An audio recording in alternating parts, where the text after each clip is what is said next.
ang I na pod is mahimong 4. 4 in range, which is 5 ang range nato, then i-print na pod ni siya. So 4 plus 1 is equal to 5. Sa numbering na pod na siya, then ang drinks nato is 4, which is 0, 1, 2, 3, 4. Ang pinaka-last, wine. So, ma-display data is wine. Tapos, ang prices is 100.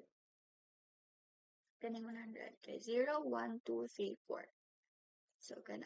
So, na-cover up naman siya, na nahurot na tanan diri na list. Diri pod sa prices, nahurot na-cover na siya tanan. So, mag-stop na ang loop. Mag-print na siya, mag-proceed na siya diri sa pag-print o space or blank space. Diri ang part is gi-get or gikuha na to ang starting balance sa user. So, natay variable name na balance, dira ibutang ang balance na gi-input ni user. So, kana, integer dapat siya, and enter your balance. So, gi-prompt na to si user na i-input ang iyang balance or kanang kwarta niya. So, dira na ta sa while loop. Purchase process. So, diri sa while loop, sa purchase process, magamit kag while loop. So, while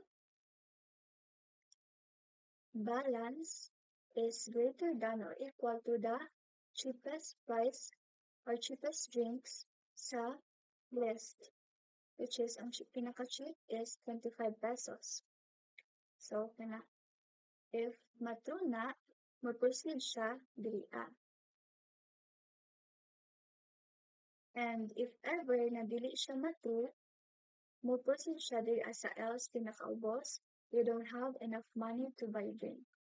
So, what if true na siya? What if kanang dawat na siya? So, mag-proceed ta diri. So, if ang balance ng user is greater than or equal to sa kanang pinaka-cheapest price sa menu is mag-proceed ta diri sa print. I-print ang current balance ni user. Kana diri. I-prompt na po nato si user na i-input or i-enter ang number ng drink na gusto niyang paliton.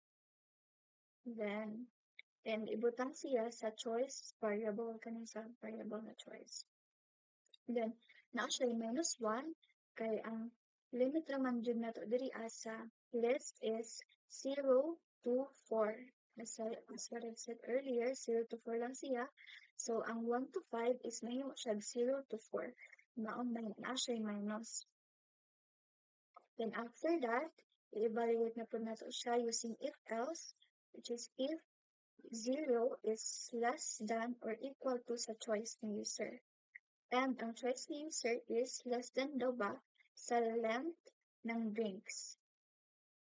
So, ang length ng drinks nato, diba, is 5. So, kana. So, if na siya, na true siya, mag-proceed ta diri. And if ever, na dili siya true, no, proceed siya diri. Dili na niya basahon ni kani. Kaya mo diretso siya diri sa isa ka else. Invalid choice. If ever na nasobra or kanabitang wala sa pagpilian ang i-input ni user, invalid choice na siya diretso. So, if ever na kanang true siya, dili na po siya padung. If balance is greater than or equal to the price or choice.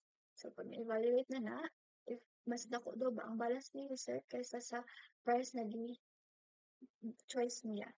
Tapos, if na-evaluate na, ang balance is minusan ng price choice na gipili ni user.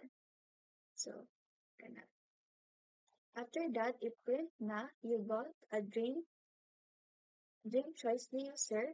Nagamit ka diri o F string, which is para ma-format siya, para dali siya i-insert na lang kung sa ang choice ni user. Tapos, i-display po diri ang remaining balance kay i-minus man diri. So, ang result diri ibutang diri. Then, sunod, print, thank you for buying. After that, for example, if dili ni na-satisfy kani if mas baba ang balance ni user kaysa sa prices na gipili niya, mo diretso siya diri sa else. We don't have enough money for that drink. So, mo stop na siya. So, next is kaning more. Ang purpose niya is i-ask nato si user kung gusto pa ba niya magpalit og drinks. Yes or no. So, ibutang nato diri siya sa more na variable name. So, the input strip and that lower. If nag-ingon si user na yes, gusto pa niya, mag-continue siya and mabalik na po siya diri sa kuan niya sa balance niya and mag-prompt na pod kung unsa ang gusto pa niya napaliton. Then, proceed siya sa thank you for buying. So, I hope na nainasad ta sa ako di-discuss karon. And if ever na ang may question, comment down below and i-try po na ako best para ma-answer na. So, siguro dili na kataman and thank you for watching guys. Bye!